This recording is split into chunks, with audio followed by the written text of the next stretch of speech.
그러면 제주에서 꽃 피웠다는 그 예술의 모습을 한번 보면서, 그림을 보면서 좀 얘기를 하지요.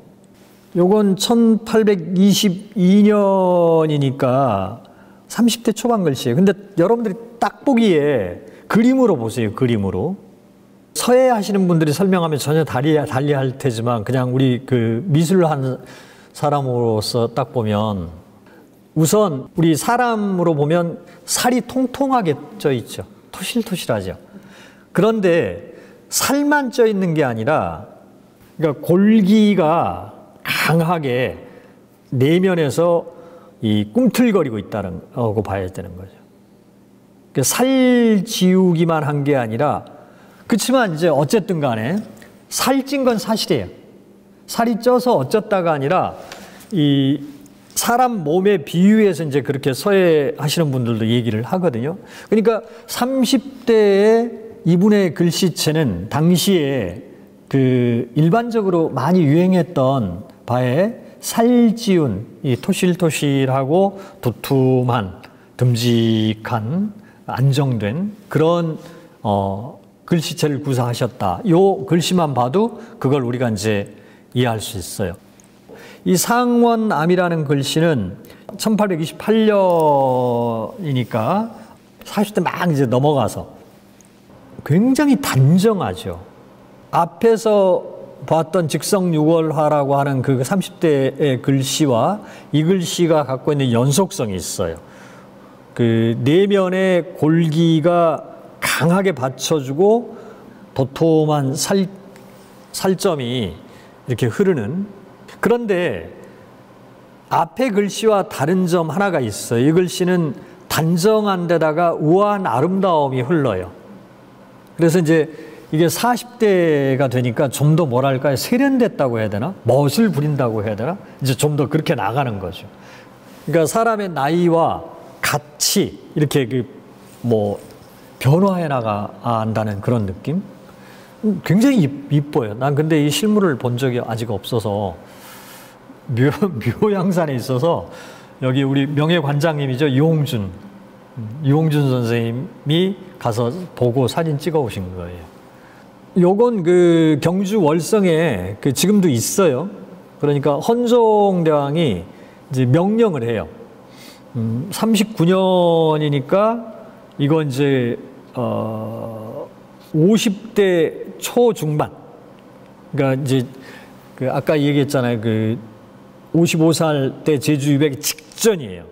그리고 왕 임금의 그 총애를 받으면서 그 경주 월성의 옥산서원의 서원이라고 하는 것은 당시에 그 존경받는 그 지역에 또는 그 한반도에서 존경받는 그 선비, 학자 이런 분들을 추모하는 공간이기도 하잖아요.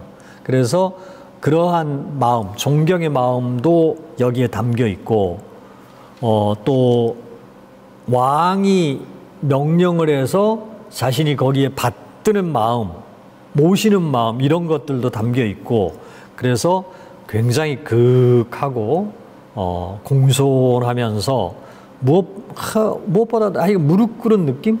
그런 기본이 그런 기본을 갖추고 있는데 중요한 것은 이제 앞에서 이야기했던 골기와 그러한 그 살지운 맛, 이 두 개의 맛이 계속 이어지고 있다는 겁니다. 그런데 그 살이 좀 빠진 것 같지 않아요? 아무래도 뭔가 금욕의 마음 같은 게 좀 있었다 뭐예요. 욕망을 좀 덜 막 이렇게 억제를 하다 보니까.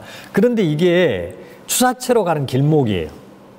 그러니까 이제 이 과정을 거치는 거죠. 그래서 추사체에 관한 저보다도 훨씬 더 훌륭하신 많은 전문 연구자들께서는 추사체의 형성이 바로 제주 유배 이 직전에 이미 시작이 됐다 이렇게 이제 말씀들 하십니다. 저도 뭐 거기에 크게 동의하고 있고요. 그래서 이 옥산서원이라는 글씨가 이제 추사체의 여명 이렇게 이제 볼 수가 있는 거죠. 그리고 이분은 되게 이제 흥미로운데 그 한글 편지를 그렇게 많이 남겼어요. 그래서 한글 서예사에서도 우리 추사 선생의 그 서도, 서법, 서예 이 역사에서 굉장히 중요한 위치를 차지하고 계세요. 이게 이제 제주도에서 당신의 부인 이한희 씨한테 쓴 편지예요. 그 아내가 이제 편지가 오고 자기도 편지를 하고 이제 계속 이러는데 그러면서 뭐 반찬 투정도 한다고 그러고 뭐 여러 가지 이제 뭐 아들들한테는 또 예법에 관해서 또 뭐 집안의 이해를 갖추는 뭐 그런 이야기들을 되게 많이 하고 며느리한테도 편지를 쓰거든요 또. 그런데 그 마지막에 이제 보면 아내가 몸이 굉장히 안 좋다는 이야기가 이제 그 아들들이라든지 이렇게 통해서 계속 편지가 오고 그래서 이 약을 먹으면 이렇게 좋고 저 약을 처방을 하면 저러하고 뭐 이런 이야기들 계속 하면서 돌아가신지 모르고 편지 쓴 것들이 있어요. 약 먹으라고 이 약 먹고 저거 하고 저렇게 하고 몸을 쉬고 뭐 근데 이미 돌아가셨어. 그러니까 오늘날 우리가 지켜보는 그 가슴 아픈 그 편지입니다. 이분의 글씨는 저야 뭐 이제 서예 전공자가 아니다 보니까 항상 겸손하게 말할 수밖에 없는데 제가 그 시야가 넓지는 않더라도 중국이나 우리 그 조선 이 두 나라가 이제 서도, 서법, 서예가 발달을 했잖아요. 이런 식으로 이렇게 그 그림 그듯이 쓰신 경우가 거의 없습니다. 흔치가 않아요. 재미있게 변형시켜서 하는 것들은 그 있는데, 그러니까 이렇게 일관되게 자신의 법식, 그 규칙을 정해서 자신만의 양식으로, 자신만의 패턴으로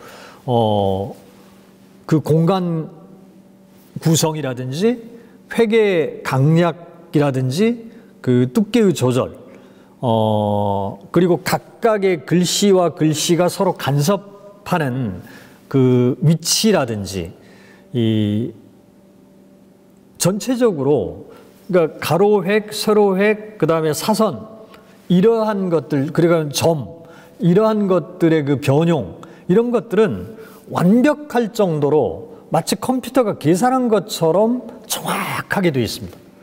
이렇게 말을 하면은 그건 잘못 쓴 글씨를 설명할 때 그러는 거지. 하지만 그 우연을 필연처럼 구사를 하신 분이라는 거죠.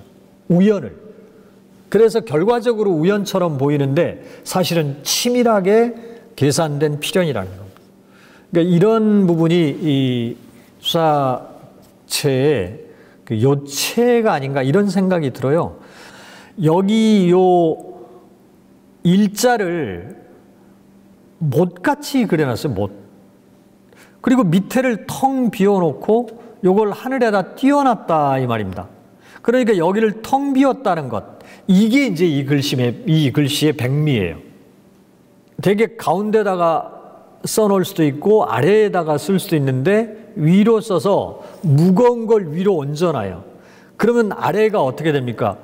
아슬아슬한 느낌이 들잖아요. 그 미술, 그 회화식으로 설명을 하는 거예요. 아슬아슬한 느낌이 들어서 조마조마해지죠. 그러니까 어떻게 되냐면 시선을 끌어서 잡아 당기는 힘이 저기 생기는 거예요. 그것 때문에. 그리고 텅 비어서 굉장히 가벼워서 이게 뚝 떨어질 것 같지만 사실은 텅 비어서 그게 이 무거운 걸 이렇게 받쳐주고 있다는 그 힘의 관계, 긴장의 관계 이런 것들을 또 우리가 여기서 느낄 수가 있죠. 가장 아름다운 곳이 화로 로자인데 여기 변을 불화로, 불화자로 고대로해서 마치 그 불꽃이 여기에서 타닥 튀고 있는 것처럼 귀처럼 화로의 귀가 불이 솟아나는 것처럼 이렇게 그림으로 그리셨어요. 그러니까 이런 그 이분의 놀이, 즐겁게 이걸 누리시는 거죠. 뭐 그런 느낌. 그리고 이제 여긴 실은 실내, 방 안, 집, 공간 이런 거잖아요. 그러니까 지붕처럼 그려가지고 그냥 집처럼 만들어놨어요. 집으로 그려버렸어요. 그러니까 이제 요 글씨 하나하나를 그림 그리는 그 방식으로 그림을 보는 방식으로 설명을 쭉 했거든요. 이제 여기에 이르러서는요, 앞에서 우리가 봤던 옥산서원, 상원암, 직성육월화 이 세 개의 그 글씨를 쭉 보셨는데 그 세 개의 글씨가 2단계에 오면은 그림으로 완전히 변한다는 걸 알 수가 있습니다. 이제 이건 회화예요. 하나의 그림, 하나의 그림입니다. 이 제주도에서 쓰신 글씨라고 딱 확정이 된 게 지금 여러 개는 아닌데 음운당이나 은광연세 이런 글씨들이며 이게 일로향실이며 이런 글씨들이 대부분 그 추사체가 이제 그 무르익어서 이제 시작하는 그 단계의 그 하나하나를 보여주고 있어요, 그게. 다음에 이제 바로 우리가 그 세안도로 넘어가기 전에 여러 점이 있는데요. 고사소요도고 이제 이게 지금 간송 그 미술관의 소장품이거든요. 여기에서 이제 우리가 주목해야 될 건 이런 겁니다. 그 여러 가지 이제 이야기를 할 수가 있는데 여러 가지 이야기하기보다는 기법으로 여러 가지로 이야기를 해요. 근데 그냥 딱 눈으로 보는 걸로 이 붓놀림을 보세요. 요런 붓질.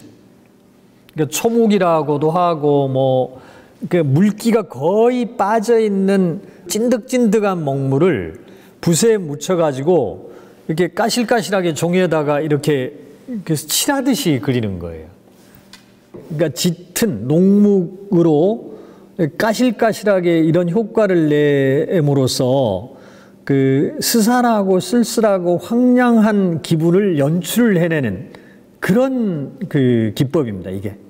근데 이제 바로 이분이 이게 이제 흔히 일반적으로는 원나라 황공망이라든지 원나라의 그 문인화가들이 일반적으로 즐겨 사용하는, 그러니까 쓸쓸하고 황량한 어딘지 약간 차가운 듯한 이런 식으로 표현을 하는 거죠. 그 중에 이제 기법을 우리가 이렇게 보는 겁니다.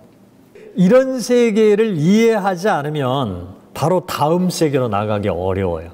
그러니까 세한도 이런 이 붓놀림, 붓질. 그리고 세련된 기술, 기법, 기교를 막 발휘하는 그런 게 아니란 말입니다. 그러니까 이미 그렇게 할 줄 아는데도 그런 세련된 기술을 억제하는 거예요. 그게 이제 초월의 감각 같은 거니, 초월. 그래서 세상에 없는 가장 그 소박하고 소탈한 그런 사람이 되어 가는 것, 일종의 이런 세계, 이 경계를 넘어버린 그런 세계를 먼저 내가 공감하지 않으면 이제 이런 그림들은 밑그림, 스케치, 소박한 뭐 이런 걸로 끝, 더 이상 얘기할 필요조차도 없어지는 거예요. 자, 그래서 이런 과정을 거쳐서 드디어 세한도의 단계로 옵니다.